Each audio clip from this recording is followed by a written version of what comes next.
Right, welcome back to episode 5. I can't actually believe I'm saying welcome back to episode 5. The fact that we are halfway through season 1 already. It's actually crazy. It I is. think, like it was just a couple of months ago. It was just a little conversation at a coffee shop, and then all of a sudden, Yeah, we've created this. episode 5 with a cool shiny light in the Well background. done. Yeah. Looks cool. awesome. So we've got an incredible guest today, Lauryn Davey, Welsh Heptathlete and Swansea Med student. Thank you so much for joining us. Thank you for having me. I'm looking forward. We're so excited to have you here today. There's so many things we want to cover off with you. First of all, you're a very, very busy girl. Yeah. And we were just speaking before we started recording that you have alarms set Yeah. throughout the day. Yeah. Not because that's when you're asleep. Chat us through that. How do you manage your life?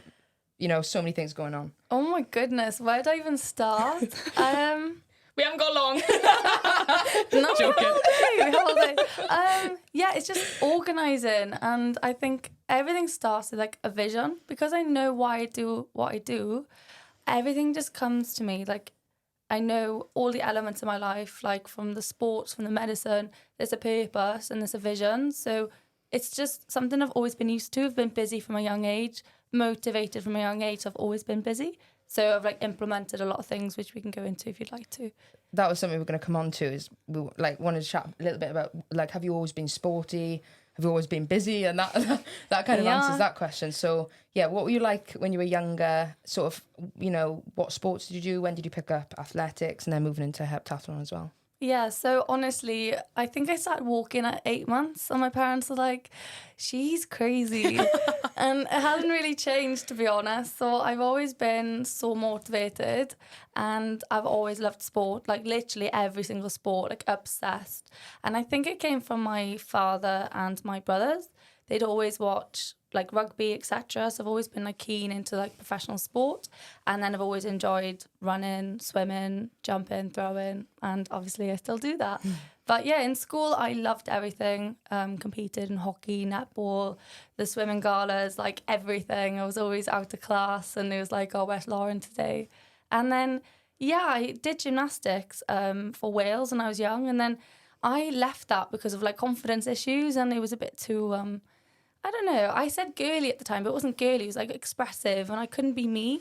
So I left, and still enjoyed sport, and I obviously was just naturally quick. So I started sprinting, and then they put me in the long jump, and I was good at that. And then I did a bit of shot, and I wasn't that good at that, but I enjoyed it. So I've just kind of just stayed in the sport, and I've carried it on through, yeah. That's it, really. Nice. Honestly, like, I think we can resonate a lot with that, because we're both pretty sporty growing up. Yeah. At what point did you think, I actually don't want to do any other sport, I want to concentrate? And you haven't always done heptathlon, is that right? No, yeah, exactly, yeah. So how did that sort of, obviously you've touched upon being pretty good at different aspects of athletics. How did that lead on to then sort of being like, actually, I want to give, you know, multi-event a go, because they're pretty tough, and you know, like we cover off a lot of different stuff training for rugby, but it's just for one game. Mm-hmm. How on earth do you even go about training so many different aspects? I actually don't know the answer to that. I actually just fell into athletics. Like I said, I think I started sprinting through schools, and then the school system, you know, if you're good, you go to the next level. And then I ended up competing for Wales when I was 13. And I think I was like one of the youngest ever athletes on the Welsh team. And I think that just fueled like my motivation. And I think at the time I struggled in school with like getting on with other girls, like in netball, people passing. And I think athletics gave me that, like, it's just me and it's one line, or, you know, it's just a score on the board. And like, I couldn't blame anyone else, and I had to take accountability whether I did well or not. And that was something I just loved in athletics. But to be honest, I haven't really decided that it's just athletics for me. Like, I am open to trying some sports. Like, I spoke to you last year, I'd love to try rugby sevens. Yes. I think you'd be very good at it. Yeah, Pass the ball, exactly. Yeah. Mind you, I think it's a lot harder than it looks. I think, like, my boyfriend laughs. He's like, oh, you know, you think you'd just be amazing at it, but actually you've got to do other things and just run. So it'll humble me, I'm sure. But if you're fast enough, then you actually don't have to do anything else other than Yeah. catch You're and good. run. oh, thanks. Yeah. There we go. We'll do the rest. You're good. But yeah, I wouldn't say I exactly picked athletics. And then the heptathlon's quite a funny one. Like I said, I dabbed around in a couple of events and competed for Wales, but I didn't actually think I'm gonna commit to the heptathlon until about 2019. So I did my undergraduate at Swansea Uni, and I kind of lost myself. Like, I had bad mental health, lots going on with the family. So though I was always, like, always been in shape, always been into it, I wasn't competitive, and I didn't have, like, my vision, I'd say, then. So in 2019, end of 2019, I found a coach who came to Wales, Ffion, and I was like, I want to do the heptathlon. So we started working together, and then COVID hit, which is amazing. And I somehow just found my why and found that vision in COVID, and I used it, and we did a lot of things online, and I just completely rebuilt my body, and like all the way from going to just the plank exercises. Like, I couldn't believe I couldn't hold the plank for like more than 2 minutes. I was like, I still can't hold the plank. But I identified Did you all say these 2 weaknesses. minutes? You have to hold the plank. Gee, come on, you could do that, I reckon. I've seen you plank. I've seen you plank with a 20 kilo, with a 20 kilo plate on your back. For 30 seconds. Yeah, so not now take 2 the plate goddamn off. minutes. Take the plate off, and that means you could probably do it for around there. The plank's tough, don't worry. The plank's always tough, no matter how many you do. Yeah, so But true. yeah, we went through core exercises, and during that time, me and my coach did a lot of online work trying to inspire all of Wales to continue sport, and like we did a few online things, and that's why I kind of found my love for like teaching as well, which is like another story. And I did really, really well in the heptathlon the year after, well enough that like the Commonwealth like development programme kind of highlighted myself and another heptathlete in Wales, Lauryn Evans, and I PB'd in like every event, and I felt so like powerful, and like I found myself then. But so yes, I've only been doing the heptathlon since 2019, and then we had like 2 or 3 years where the whole system has changed and there was no competitions. So I've only done 3 heptathlons still. So I'm still just so at the start of my career, but obviously there's a lot of barriers at the moment stopping me, but hopefully we'll get there. I'm interested to find out what your training week would look like. Obviously, how would you split like preparing for those different like events, and also then on top of that being a med student too? How on earth I can't get my head around what your training week actually looks like. God knows how early you get up in the morning. I know. No, to be fair, I actually am not a morning person, especially in the winter. Like, I don't think humans are meant to wake up before the sun comes up. Preach that, girl. I am absolutely certain. But yeah, training, it's taken, I'd say, so I started athletics kind of on the whim, like when I was 13, and now I'm 24. So it's taken about 10 years for me to actually find a training regime that works for me without overtraining, without kind of, you know, in the past I tried to gym like and do my like 1 rep max and then try and sprint after. You're not going to get the most of that sprint training. So it's taken me years to actually try and work out all the elements, and a lot of coaches and a lot of like, you know, like I said, injuries, overtraining, etc. But at the moment, I think I went back to just simplifying it. And again, it comes back to like COVID, realising that I just need to move my body in ways that mimics the event, and I need to like stay strong and powerful. Like, how can I do that without overcomplicating it? So we make sure that we gym like 3 main gym sessions a week and another 2 accessories. So we make sure we hit like other parts that are not just like the compound movements. So I gym like 5 times a week, and then we make sure we run 3 times a week. So one of the running sessions is like really short sprints, like 20, 30, 40 meters. And it feels like you're not doing much, but it's so like explosive and you've got to focus. And then another one, it's like more like longer sprints. And then a third session, which will be the longer endurance for the 800 meters, which everybody hates. But actually, there's some freaky heptathletes that love it. They're like, oh my God, I can't wait. I'm like, what is wrong with you? Honestly, like, even when I used to do athletics at the age of 15, if they were like, we've put you in for the 800 meters and I'm also doing a shot put and a sprint on the same day, I'm like, how can I possibly do like so to even think about an event that does that, and like having to train so many different energy systems, and like it just blows my mind, honestly. Yeah, it's nuts. I think it blows everyone's minds, and I don't think there is a coach or a heptathlete out there that's like, this is how you do it and this is right. Like, you'll talk to so many heptathletes and it all works differently for them all. Like, some of the heptathletes are very good at javelin and the throws events, and they might not be good at high jump. You've got some girls that are really good at high jump and hurdles, and then people like me, like, I struggle with the hurdles. So we're all like good at different events, but that's what I love about the heptathlon. It's like we all come to that event we all support each other because we know how hard it is to, one, train for it and then compete. And then we all have our like pros and cons, and we're good at different things. So it's a pretty cool environment, to be fair. I got put in hurdles when I was in school. What was it like? And that's what I was about to say. I was like, I can remember being in IT and then we're like, Ffion, can you come to do hurdles? I'm like, I could try. I'm looking around, I'm like, me? I'm like 3 foot. What do you mean? Like I could, and then I'm lining up on the starting line looking at these girls who are like this big. I'm like, I can barely get my leg over the flipping thing. Yeah. Again, it shows that people are good at different sports, aren't they? And they find their way as we get older, which is pretty cool. Yeah, I got quickly out of that. You touched a little bit on barriers to your training Yeah. and to progressing within the heptathlete. Can you touch on a few of those things like funding, that kind of thing? I've been listening to a couple of podcasts that you've been on, reading a little bit of stuff, and funding seems to come up over and over again. So huge, yeah. I'd say it's quite difficult discussing barriers without people being like, oh, they're just like making excuses, or like, because I'm sure you guys feel the same. Like when you know your own potential, like, and I'm not being deluded. Like in my head, I know what I can do, and if I can achieve those, then I'd be happy. And I just feel like I'm constantly fighting a battle of like, when am I going to actually show people that I'm capable of doing what I know I can do? And yeah, funding is just like only one of the issues. Like it's crazy. Like we are not paid for our sport at all. We have to pay. There's like no funding at all in Wales, like literally none. I think even this year now, I think they're only releasing the athletes that are going to get supported by Welsh Athletics this year. And there's no money in it. There's just a little bit physio and like I think a few testing days. Like it is so minimal that it is just absurd. And then the grassroots, there's like no funding.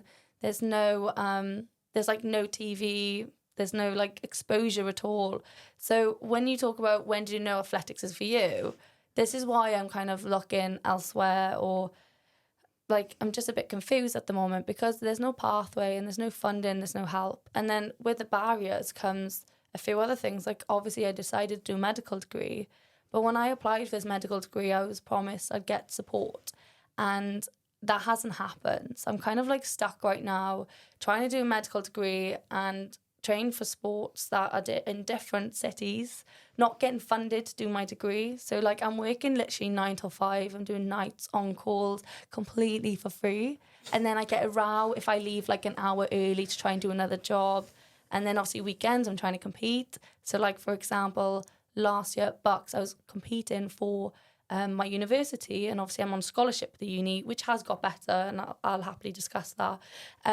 I had to pay for the weekend, and I think my father worked out it was like 350 to 400 quid that I spent for that 3-day competition competing for my university, and then I got told off for missing a day of placement. Like, so I had to pay for it, I missed placement, like, it's just shit. Like, You can say shit. You can say shit. so many ways, like, and I'm just constantly fighting at the moment, and it is really tough. How is that motivating to be like, if it's a constant battle, I suppose. Yeah. In your head you're like, why is this even fucking worth it? Yeah, no, literally. And I think like it like all comes back to vision. If I did not know genuinely in my heart that I am capable, and I did not believe in why I do it, then hell, I would have finished a long time ago. Like I would have literally stuck my middle finger up at everyone and gone. But I just think you've got one life. Like even if I go through all of this and nothing comes from it and I don't achieve what I can always say I tried my best. And then in the process, I'm trying to change things for others. So like with a medical school, I've put a lot of things in place now for sports performers.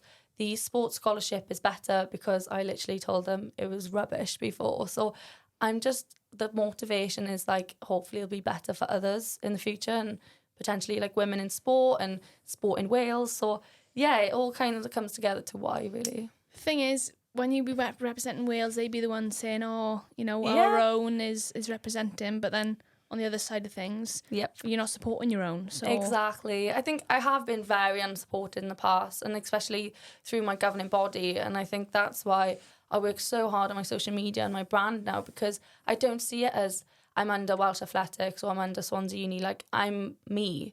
I've got to say Swansea University have taken on board that information, and within the last 5 years of being there, it's now better. But it's still taken them 5 years just to give me like physio support. Like, it's crazy. I guess it can be hard, like if you're seeing other athletes around you, potentially in England, for example, and you're seeing them progress, and it's like, yes, things have moved on in 5 years, but also things are moving on twice as quick, and then you don't want to get left behind. So it's like, it's just like constantly fighting a losing battle. So that must be really tough. Yeah, exactly. And like even going back now, so like when I started athletics when I was 13 and I just kind of enjoyed it for multiple reasons.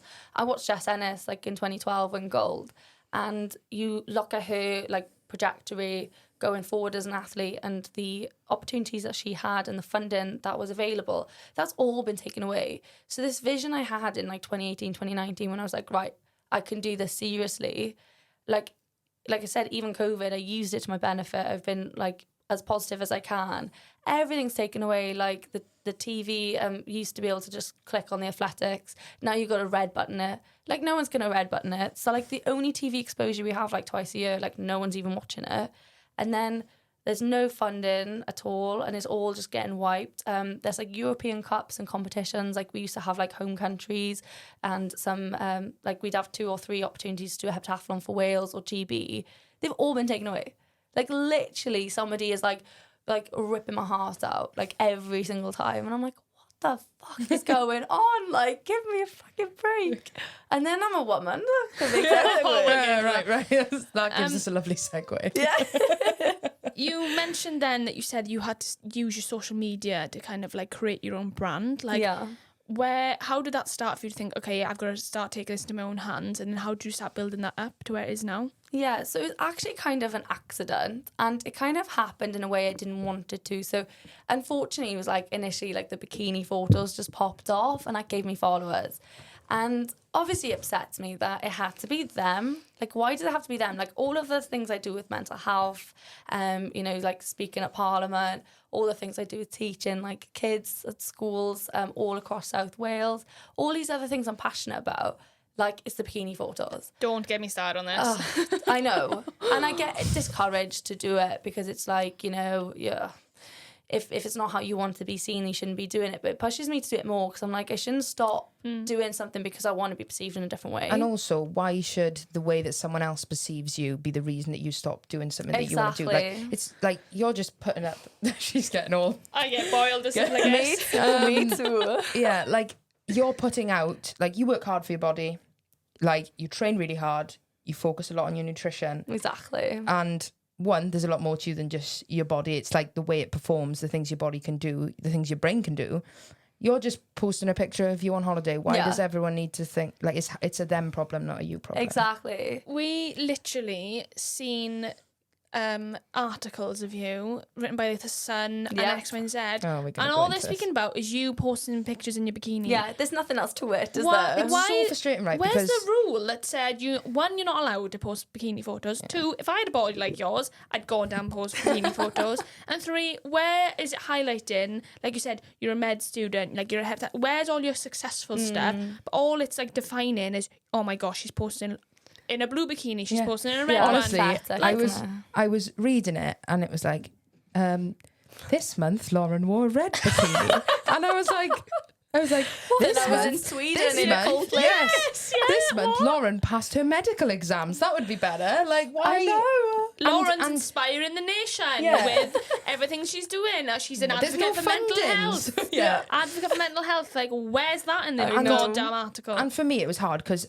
I was reading it and I was actually on the sofa last night and I was actually seething. Yeah. And I was like, I can't even imagine how Lauren feels about this. Yeah. But I was reading through it and like they would drop in, the med student or the heptathlete, and then it would proceed to talk about the comments that were left, like, this is fire, call the fire brigade. And I know, it's pathetic. And I'm my just God. like, sorry, but there's no need, like, and also every single picture was just like from your Instagram, you in a bikini, and I'm like, fairly certain we could probably find some pictures of her competing at a or her heptathlete graduating, or her in Parliament, or any of the above. And it just, like, for me, like, what is the point in that article? Yeah, What are they there's no trying to get out of it? context, No, there's is no there? context whatsoever. Yeah. But who writing that was like, yes, this is the one.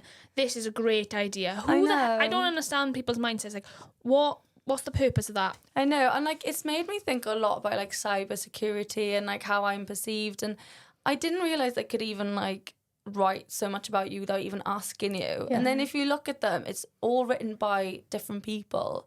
So I'm like, how did it even start? And like, why? Again, if there was a story to it and they were actually trying to say, you know, like, she's been on this podcast and she's spoken about this, and then now she's like advocating for this, and there's a bit of bikini, like, fair enough. But like, yeah, like you said, all it's about is what I look like. And I'm like, just get away from me. Stop. But we have to just keep fighting it, you know. Like you say, you get seethed over it and anger about it. And I think you just got to use that, like, anger as fuel going forward and say, well, just keep watching me. Keep having a look at what colour bikini I wear next month. And I'll also Because I will be showing you that I'm going to be a different one. Exactly. And, like, my mum does say, like, maybe you shouldn't. And I'm like, I can see why, but I just don't think that's the reason why I shouldn't. And I really do think there's a difference between my bikini post and maybe someone who's potentially, like, using it to be, like, seductive or sexual, because I really don't think, like, what I post is, you know, provocative. Like, it's just me in a bikini. Yeah. Like, I'm not bent over or anything. Exactly. Like, calm down. Well, that was one of the captions, wasn't it? Showing off bum, Her bum, or something. yeah. I'm like, just- no, she's literally in She's a getting into a pool. Yeah. So obviously you're going to see the behind of her when she's getting into a pool. Do you want her to go in the other way next time? Yeah. God alive. Just cover my bomb ass. in, like. Like, do they want you to be dressed in like a skirt or like covering? Like, what do they want you to be like? A man Also, stood, if this was a man... No, hang on. A man stood in trunks or, you know, budgie smuggler, whatever. They don't comment on him being in his trunks. Exactly. Yeah. I think we But- should start writing articles ourselves about men or Maybe we something. should. Yeah, a blog based on all the men that are posting skin. Oh, but Sorry, I honestly, got very No. straight on that. There.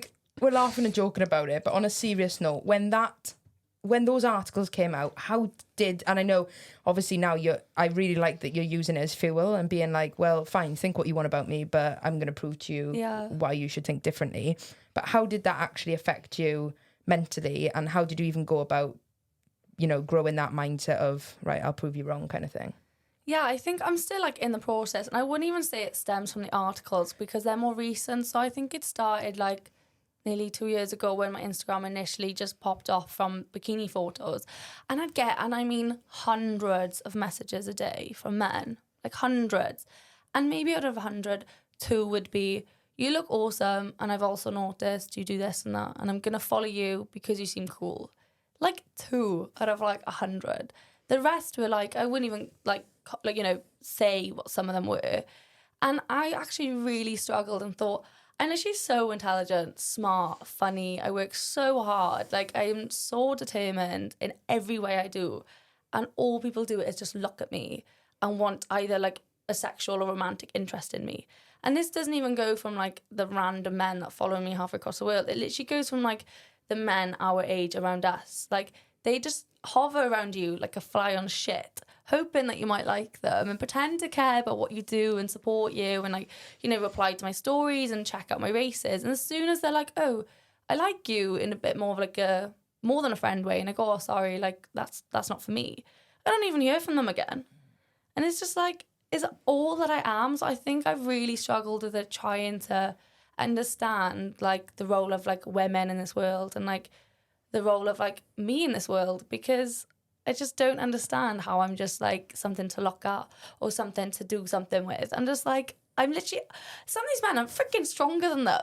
I'm literally, Yes, girl, I'm yeah, you literally are. faster than you. Like, one of my exes, like, we had a huge I love argument. that. Yeah, you are. She's stronger than you, girl. But, like, one of my exes, we had an argument, right? And he tried to sprint for me. I was like, this bitch. I was like, I literally sprinted after him. And he stopped. And I was like, you're out of breath. I was like, are you really trying to run away from me now? Like, I love your confidence. these men are bloody useless, and they still think that you're just there for them. They think they got this right, that they're entitled to Yeah. say. I was literally putting petrol in just now, literally in Tesco around the corner, and this guy in a van Shut Wolf up. whistled me. Yeah. I put in fucking petrol in. Oh my God. I'm not the only skin I was showing because I had my coat on was my face. You might as well have a Leggings bikini on them. You know, putting petrol. Yeah, Yeah, no, I it does got make you beat think as that. well on the way in, and I just thought, here we go. It does make you Oh think my because, like, God. right, they're telling you don't wear a bikini, you know, put your body away, whatever. Well, they'll do it when you're fully clothed with a coat on at Exactly. Tesco. So, Exactly. so Like, actually, I when- may as well wear a bikini. Oh Exactly. my God. But, like,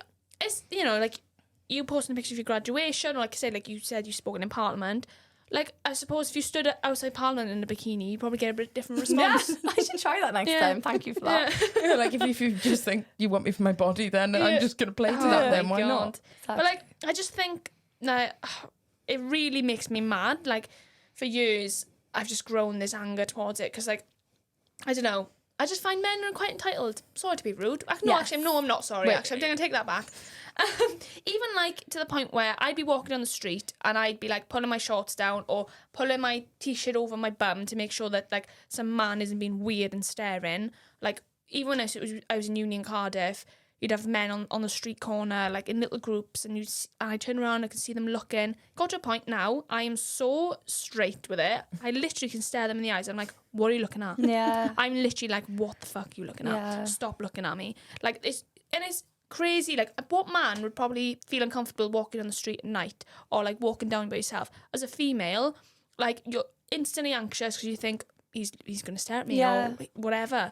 And it's frustrating because I have these conversations with men my age, and some of them I'd call friends, and they're like, oh, like, women are too dramatic, or like, oh, they make out as if we're like this and that, but we're not. And I'm like, they don't realise, like, for example, I wear shorts under my leggings sometimes if I'm going to go training. And this guy that I was with once, who's a friend, I go and just put my leggings down, and he starts shouting at me, and I'm like, look, I got shorts underneath, and I haven't got time to go to the bathroom. And because I've got just shorts underneath, I'll be fine. And he tells me, oh my God, like, my friends are around, don't do that, it's rude. And I was like, what the heck? And literally less than 5 minutes later, he goes and pisses in a bush next to me. And I'm like, what? Like, can you not see? Like, he might not even mean it. He might not be trying to be offensive. But he doesn't understand, like, the bias that he has in his mind. Like, I wasn't allowed to just put my leggings down to reveal shorts underneath because it was indecent. But then he could piss in a bush. I'm just like, it goes down to these little things that they seem minuscule, but these all add up. And it does, like, impact how the world views you, and it does impact then everything that we do and everything that we are going forward. Like, it's frustrating. I just think as soon as you call them out on it, though, their face changed. Oh, yeah. Like, you call them out on it, and then they're like, it's as if, like, the smoke just goes away, and they're like, oh. I don't think they even realise. It was nothing to them. One, how they're coming across, or even that they were even doing it to begin with. Yeah. The amount of men I've called out, what are you staring at? And then they absolutely shit their pants because they're like, I'm like, yeah, I'm watching you stare at my ass. I think you guys might get this, but, like, I think in general, a confident, like, outspoken male in society is generally loved. You know, like, you find any confident man is doing well in their sport or their field, doctors, etc. They can make jokes, you know, they can have really strong opinions. And everyone's like, oh, like, we love Dr. blah, blah, blah. If you are an opinionated female or you have a loud voice or you're passionate, like, or confident. Or confident, they don't like you. Or they do use different terms. Like, for example, they will say, oh, that doctor's really passionate about what he does. But she's opinionated. Like, it's the words they use. It's like, you can't be a force because, like, we're meant to be quiet. Like, so many people, I think I'm a bit like Marmite. People either love or hate me. But, like, some people... She's Marmite too. I described myself that on episode 1. That's how I described myself. There we go. Marmite girls. People literally hate me because they're like, oh, like... you know, there's always something to me, or like I'm just doing so much and I'm too much. No, you just say it how it is. I've heard so many people say that I'm too much, and I used to get so upset about it. I was like, how am I too much? But, like, now I've got to the point, I'm like, if I'm too much, you're not enough. Like, just leave me alone. Like, that is brilliant. Like, go find less. If I'm too much, you're not enough. You're not enough. You're not enough for me. Like, go. Like, I'm on a different level. Like, leave me be. Like, I'm not nasty. So if there's a reason you don't like me, I don't know what you're that just is. not like, matching my energy. Yeah. Yeah, and I done with often it. think that the reason that people feel that way towards people where they're like, oh, that's too much, like, you're outspoken, it's just because they have some form of insecurity within themselves. Or, like, it's one of those things, like, when your mum tells you, you know, you come home from school and they're like, oh, so-and-so's picking on me, or they're just jealous, and you're like, no, they're not, why would they be jealous? But actually, in real grown-up life, that's literally what it is. Yeah, you get old and you realise that is exactly actually so true, because now looking back at school, I'm like, oh, it actually makes sense, because I had a bit of drive and ambition and they didn't, and that's why, you know? Yeah. And I think your circle should support you. Yeah. And, like, especially, like, I seen a quote the other day about being like, women should be supporting women, and like supporting the fact of them being confident, them being successful. Like, we shouldn't be out to, like, bad mouth each other, or, like you're saying, is it from jealousy, or, like, is if we society like struggles to see someone else being successful. Why can't we be happy for that and celebrate it? Like tall poppy syndrome, I think that's called. The what? Tall poppy syndrome. I might be way off, but I think that's what it's called. Like in a field of poppies, they chop down the tall ones so that it doesn't look out of place. Yeah. So it looks pretty for pictures. But I think it also stems from men again. Like when you go back to like all the girls arguing at school or in uni, it's all to do with like how men perceive them. Like, for example, like, oh, so-and-so's just cocky, or she's this, she's that. And I think, unfortunately, it all does come down to how men perceive us, and we need to just take that away. I think it's interesting in sport, really, and this is a conversation probably, this could go on forever, but like even how men are perceived compared to women, I suppose, even from the sense of like, if we talk about rugby, like, oh, you could go down the road and speak to anyone about the World Cup that's just happened for the men. Yeah. And then you could then ask, okay, well, actually, Wales women also played on the weekend. Did you watch, or did you see the score? Oh no, I don't know. Like that's women the play rugby. Yeah, That's the exactly. response That's the you difference. get. Everyone will go and pay 100 odd, 200, 300 £300 to go to this principality to watch the men, and then won't even pay a fiver to come and watch us. Like, what is the difference? The literal difference is that we're female and they're male. We were wearing exactly the same badge, like literally playing next door to each other. What's the difference? And it's that perception of male and female, I suppose, isn't it? And people don't even realise subconsciously how they actually, how like their opinion comes across, even how they say things about. I could just go on forever. Yeah, I agree. And I said, oh, it's Wales v Canada and Canada winning. And someone was like, Wales have already been kicked out of the World Cup. I'm like, fucking women. I was like, Wales are playing right now. And it is really frustrating. And again, there's two ways of looking at it. Like, it has got a lot better. Like, you guys have like professional contracts now. And again, like, we shouldn't settle for them because they're still like, they're pretty shit, aren't they? But it's going in the right direction. Like, I can't remember their names, but there's been 3 people appointed for like head of like Welsh rugby now. It's like Jamie Roberts and 2 females. 2 females, yeah. Again, this is me showing like I don't even know, I can't even name them, which is terrible. But I saw the comments and they were like, what do they know about rugby? Oh, what's the point of putting her in? So, but then half the comments were like, oh, like amazing trio. This is going to be positive. So like, I do think in the last like at least 5 years, like Welsh rugby, women's rugby has got better. And then in general, women's sport is getting better, but it is so far behind. And I think one of the major issues we have is general society comparing us to males. Like, we're not males in any way at all, like biologically, hormonally, like psychologically at all. So you can't compare a female rugby player to a male rugby player. And it doesn't mean those female rugby players aren't playing amazing for their own physicality. Like, you need to watch the game as a female game. Not be like, oh, they're not running as quick as so-and-so. It's not as physical as this and that. Yeah, because they're not like huge South African like men that are like 6'9", like Evan Exford. But like what these girls are doing are pretty cool. And like half these men couldn't do what you guys do. So again, it goes into huge deep roots of society. And, we have to change them. Yeah, and it's hard because it's one of those things where you're like, I'm really grateful for where we're at now, and we are, but at the same time, that doesn't mean we should settle for just having that. Like you said, it's a work in progress. It's gotten better, but there's still a long way to go. And yeah, like it's kind of a balancing act, isn't it? Because obviously we are very grateful, but again, it's like still having that want and desire and the knowledge that we deserve more. And yeah, it's just proving that to everyone else, I guess. Yeah, and for some reason as well, I find that. Lately, if I ever discuss like, oh, I haven't had physio support, I haven't had this and that, like obviously we're aware of like the wider problems in the world, such as obviously the conflict, Israel, Palestine, etc. Now, people say, well, like you could be there or it could be worse. No, I'm aware of that, and of course people have so much more worse than me, but it doesn't mean that I can't be unhappy or want more support for myself. Like, yes, we need the wider context, but people, I think, like especially men, they use like these, wider issues in the world and how people are worse off to kind of discredit females and female athletes and be like, oh, but like it could be worse. And I'm like, yes, it could be worse. And I'm grateful I have water, I have food, and like I take gratitude every day. And I think that's changed a lot in terms of how I deal with everything as well, like just gratitude. But just because things are worse doesn't mean like we can't complain about what we have, you know. And I think that's it, where we've just got to be happy, be grateful. Well, it's got better now, so that should be good enough for you. Well, no, because we always want to strive for more. We always want to strive to be better and like run a performance environment. So obviously we need to keep striving. So why would we settle just to, it's better than what it was, so that's good and it should be good enough. Well, and they use it to discredit us as well, like just discredit how we feel. And I'm like, what? Like, you can't use that. It's just frustrating. Yeah, it's tough. It is tough, isn't it? Female life, eh? And yeah, it is. Do you know, if I could honestly say this every day, and my family and friends are like, you are nuts. And I'm like, if I could just go back and be born a guy, I would.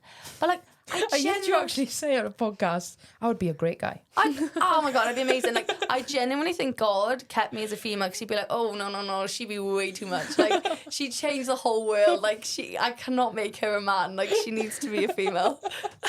Like, that's hilarious. At least that's how I cope with it. What would you do for a day if you're a man? What would be the first thing you do? without stating the obvious. Yeah. Oh my goodness, what would I do? I think I'd need way more than a day. But if you did have a day. I have a question for you then. In your world of sport, how do you think your life would be different if you were a man? That is very good. I just think, not even just world of sport, I just think, like... If you're we'll go world of sport, then we'll go world of med, and then we'll cover the world of world. World of med is crazy. As an athlete, how would your life be different? For you specifically, if you were a man? I've got to say, I wouldn't be doing athletics to start with. Like, athletics is actually one of those ones where I think females and males are really fair. Mm-hmm. Nice. Yeah. That's a great fabulous answer. Yeah, nice. And again, like, I won't complain about that because obviously we have our own races. We are compared to, like I said, like, when people watch, like, female rugby and they're like, oh, I don't want to watch the girls play rugby because I can watch the men, because they're comparing against men. But if I long jump, no one's going, oh, that 6 meters 20 long jump is rubbish because I just watched a man jump 8 meters. That, you know, because we are, I don't know why, we are respected for what we can do. Which That's is actually strange. really interesting when you put it like that, because like there is obviously physical difference if you were to compare the best man and the best woman. Yeah. So, but again, athletics is celebrated as a male sport and a female sport. Yeah. So why are things like rugby, football, Exactly. any different? That's actually a really good point. I think it's because in athletics, it's just always been, right, you have the female race, now you have the male race. Yeah. And then it's just pure numbers game. And something like rugby is like being a male dominated area, so they're like, you're female and newbies. Game. Yeah. Interesting. But yeah, you're getting there. Okay. What about med school if you were a male doctor? Med school, oh my God. Well, first of all, people don't think I'm a doctor. They think I'm a nurse. And I'm not saying, like, I love nurses. Like, we could not I do our just jobs actually without didn't nurses. ask that question. I just said doctor. I didn't even ask you, are you going to be a nurse? She's smart enough, and I'm like, yeah, she's a doctor, see? She's up at the top. Yeah, no, people just assume I'm a nurse because I'm a girl.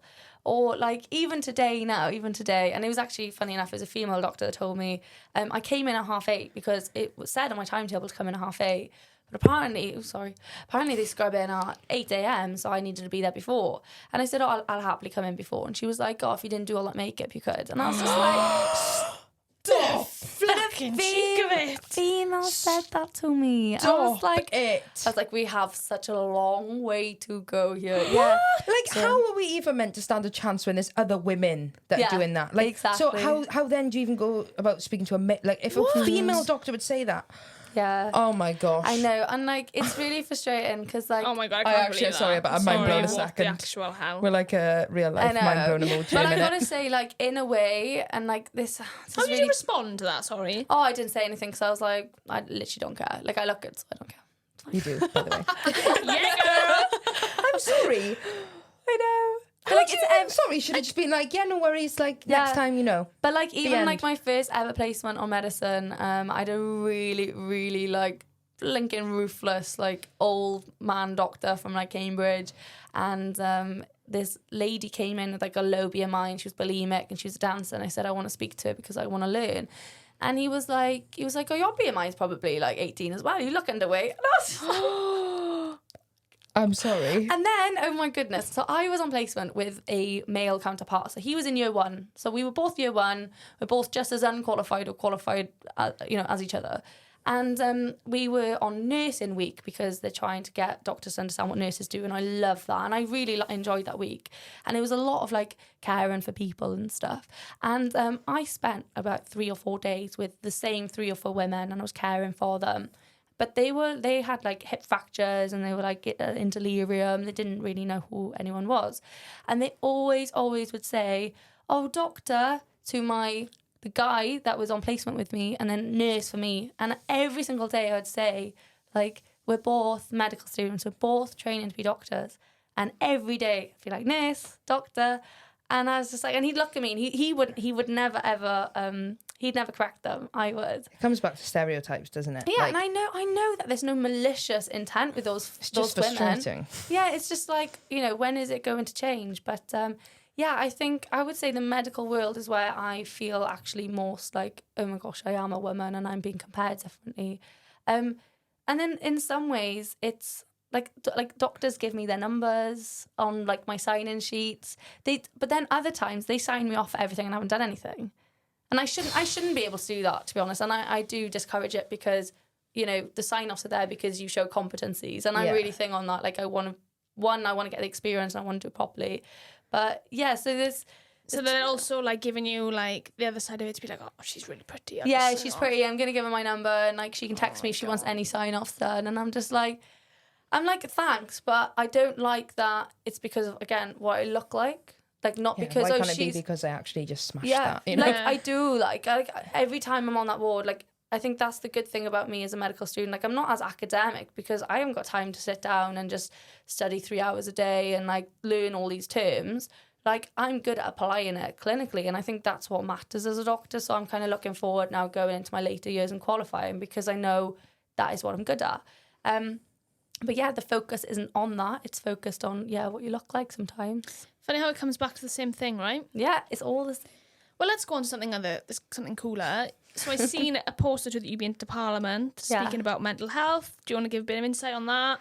Yeah. Hopefully there's not going to be any body shaming or any weird men in this topic of conversation. No, I gotta say, it was all positive. Okay, yeah. cool. That's good. For a change, yeah. But I think that's class. Yeah, so I was really, really grateful. So just been working with Sport and Wellness. They're like, there's still quite a new mental health charity offering like 24/7 support for anyone in sport, which is really, really good. And they're expanding their services. So I think they came to me like maybe a year ago now, and they were like, oh, we've seen that you've mentioned mental health, because like my family have struggled with mental health, so I've posted it quite a lot. And I said, of course, like I'll help you. So I've done a few videos with them, and the government wanted to collab with us, so we did a couple of videos about like loneliness and mental health in young people at uni. And then they just said, do you want to come to a roundtable event? And basically it was like me and like maybe another 20 to 30 young people from other representatives and ambassadors from other charities, all talking about implementing like things that we can do to improve loneliness in young people, because everyone thinks only old people get lonely, and mental health is still like a taboo subject at university. So that was really good, and the minister was awesome, and that was all a positive experience, and I'm really grateful. And I'd love to have more opportunities to speak about politics, because I'm really passionate about it. So it was awesome. Yeah, it sounds like it's like a pretty surreal experience, that I can imagine. Yeah. Like something that you're really passionate about clearly, and you've got experience with, to being able to go to somewhere like Parliament and actually voice that is pretty powerful. It's a tough like topic of conversation, like you mentioned, but what were your experiences in terms of mental health going through university? Obviously, like it's not, it's quite widely known that if you're a really busy kind of person, like where do you manage your emotions, your mental health around that? Because it's not the easiest thing to do in the world. I myself like get really, really busy, and I'm like, this is amazing, and then 3 weeks later I'm like at the bottom of a pit in burnout because I haven't prioritized myself, and that can be hard. I think I never used to struggle with my mental health. Like I've always been really strong, and to be honest, I would say like when I like in my teens, I always thought people that spoke about mental health were soft. So that's me being like really vulnerable here and saying like I probably judged mental health, or like I I don't know, I was just like so like, oh my God, like I'm fine, like it's literally fine, just like get on with it.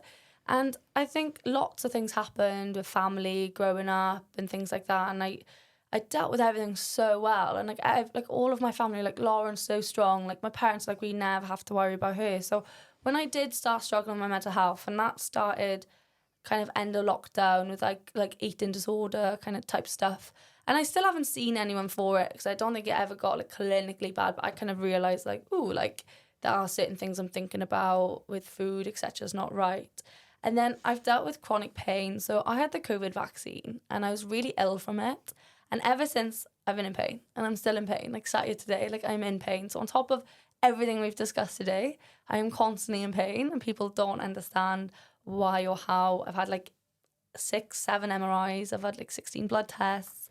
They are still trying to find out like what it is, and we think it's like some like post-viral like inflammatory condition. And I think hopefully I'm starting steroids soon, and hopefully they'll work. But yeah, I think my mental health kind of got bad when I started being in pain. And for a while I was like, oh, I'll be fine. And like I still am. Like I think I deal with it and I manage it really well. But I think it's about accepting when you're not okay and talking about it. And I think that's when I started really being passionate about mental health and now talking about it and helping others, because I know how lonely it can be and confusing. Like even today, I can't tell you whether I have good or bad mental health. Like I haven't got a clue. I just know that sometimes I could be better. So yeah, it's tough. Going back to your chronic pain, like what is it all over your bodies in certain places? Like yeah, so it's like, yeah, systemic. So in general, like it's like widespread, but it's like mostly in my hips. So I've got really weak hip flexion. So that's hugely impacted like my squats. And then, like I said, the hurdles. I've never been like a really quick hurdler, but like I did make like British semi-finals once in the hurdles. So I'm not bad. But because of this like hip weakness, I can't bring my trail leg round, and trying to explain to people like my hips aren't working. Like why are my hips not working? Like, so it's not just the pain, it's like the weakness and like knowing I'm ill and seeing doctors about being ill. And the first doctor I went to, she was a GP. She barely listened to me because like she just looked at me and she was like, you're fine. And I'm like, I'm not fine. Like I know I'm not fine. Like visible. I know I look healthy. But like my one rep max for squat was 130. I'm doing 5 for 90 now, but it's taken me 2 years. And like there's still something wrong with me. And I think that has just taken a huge, huge toll, like a big chunk of my mental health, because I'm just like, I do not understand. Especially if a lot of your identity is based on you as an athlete. Exactly. And you performing in the heptathlete, like in the heptathlon, in the gym, like feeling healthy, because that's something in itself. You know, if you constantly feel not right, that's not easy. Yeah. And like I was a whole second down on my hurdles last year, even though I trained probably more, and I'm in pain every time I train. And then obviously I've got to drive from Swansea up to Cardiff, which is what I've done today, to train. So I've sat in the car for an hour, I'm in pain. I try and have hot baths. I've tried to take like painkillers. I've tried so many things, and yet my body's still not at its peak, and I'm still not where I know I can be. It's just like I just don't even know like where I am, and then that's on top of like the funding and the lack of opportunities. Like we're now even being told like the Commonwealth Games, there might not be the heptathlon, and even if there is, we can't guarantee if you get the standard you go. So then there was the motivation of, okay, I'm going to score this many points and I'm going to go to the Commonwealth Games in Australia. Like, I don't even know if that can happen now. So, like... Why? So why have they said that? Like, funding, opportunities.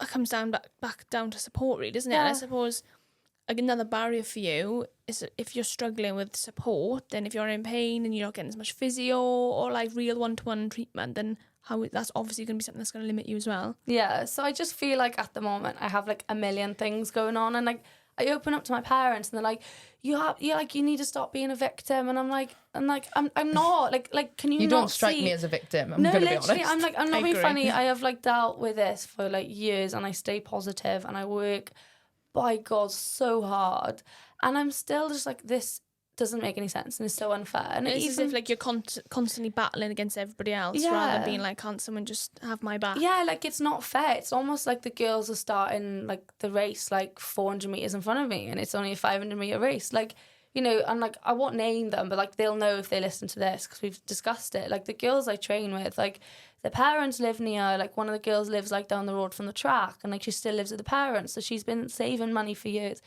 At Cardiff Met, she got given $5,000 for the year. I was given £500, and then that's not even going to cover one weekend that you've got to compete for university. Exactly. And it's just, sometimes I just sit and I just feel like it's just so unfair, and I don't understand. And like I think in the last like 6 months, and like everyone will laugh at me, like I almost like feel like I'm like looking up to a higher power at this point and being like, is there a reason this is so hard for me? Like, am I destined for something like genuinely so big and I cannot see it right now? Because otherwise, like, I don't know what I'm doing all this for. And like, why is like out of everyone that's being in pain, why was it me?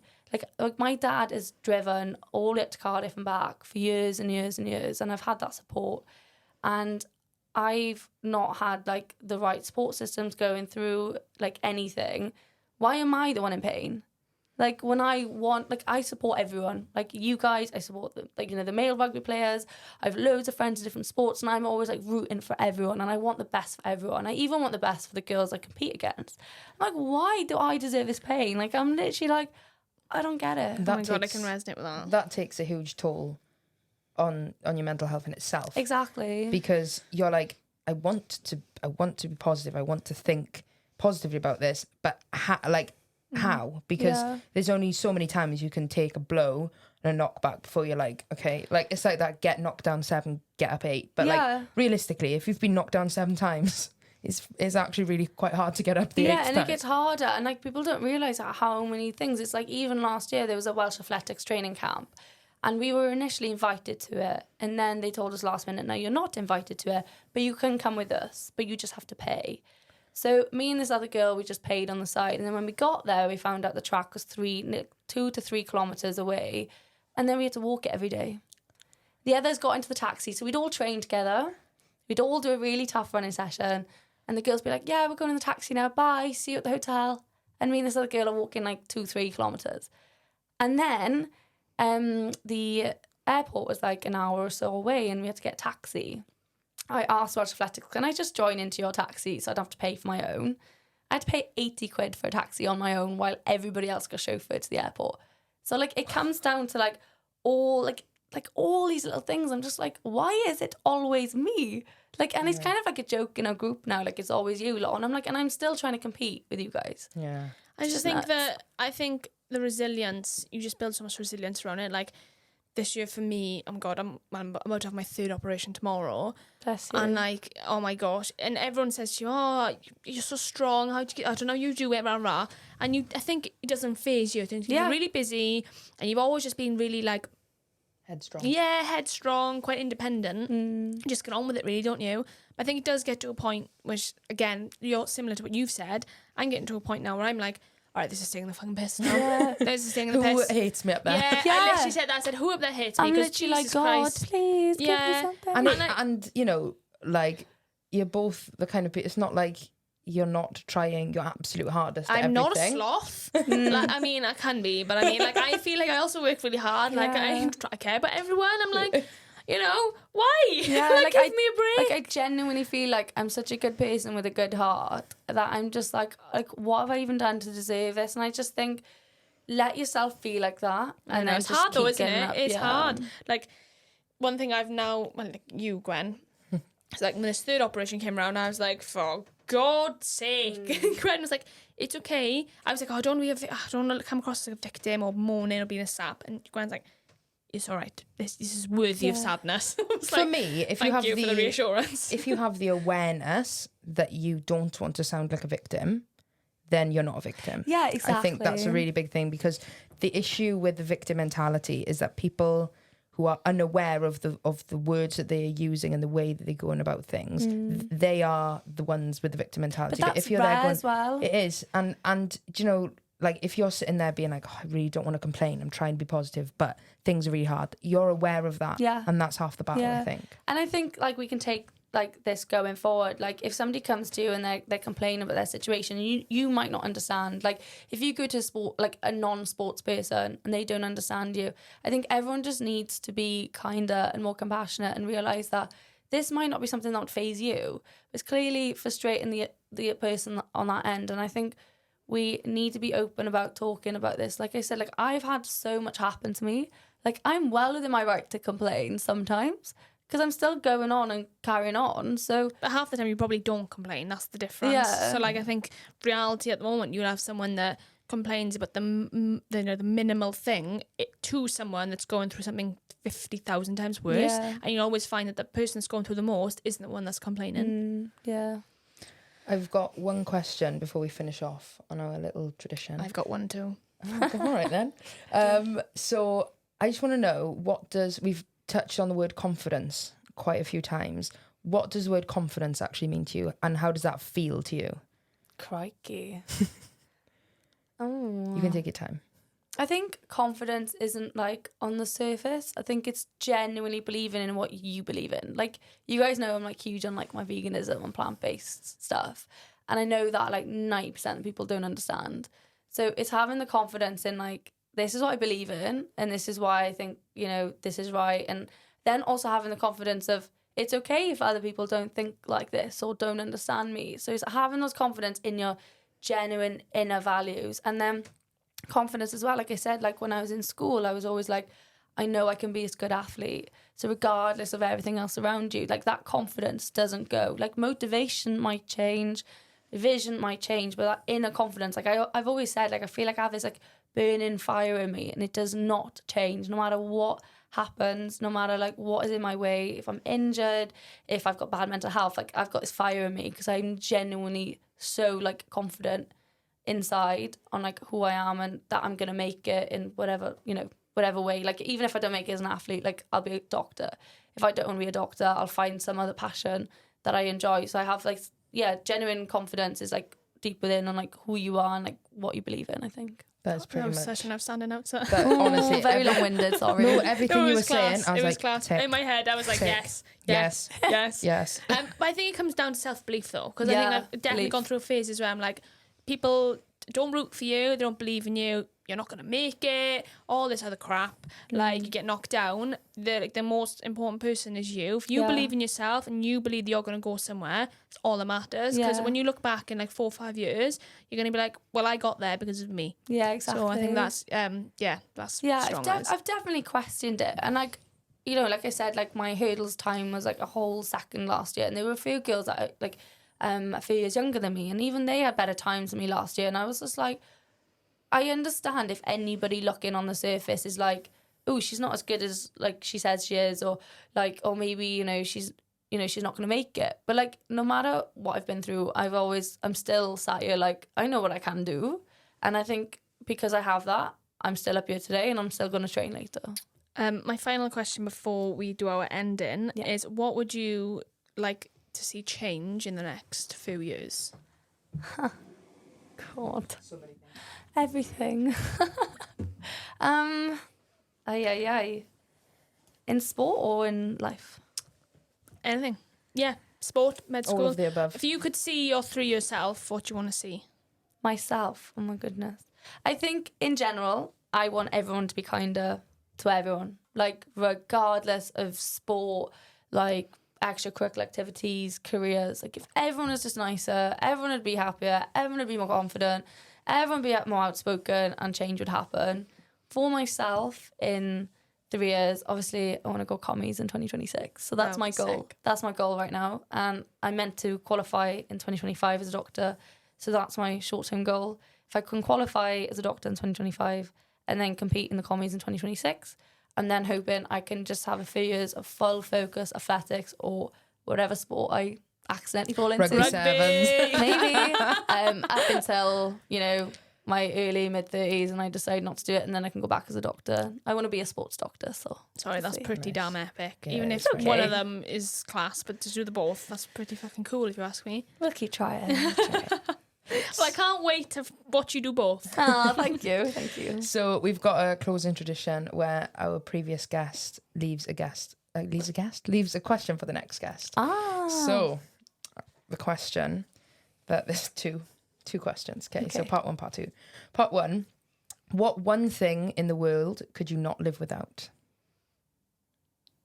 My dogs. Oh, great answer. And one of them's really old right now, and I'm trying to prepare. But yeah, my dogs are just light in my life. If I'm ever upset, I love them, and I think they're the stem to like all of this plant-based like belief I have. Like I just love animals because I see them and like they fuel nearly everything that I do. So yeah, my What dog. breed are they? What an epic answer. Yeah, one of them is a Weimaraner. I had her when I was 9 years old.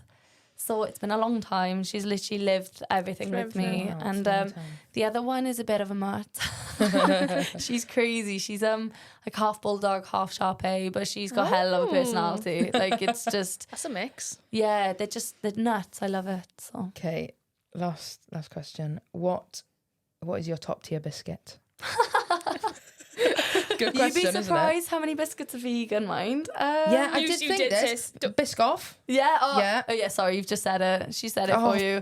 Biscoff. Sorry. Sorry, I thought nothing's I better did than say that. I was like, I was like, she's going to ruin it. And she's going to say the answer. Sorry, that is literally story of my life, It isn't is. it? But I was like, I bet you she'll say Biscoff. Yeah, Biscoff, but like the spread's even better.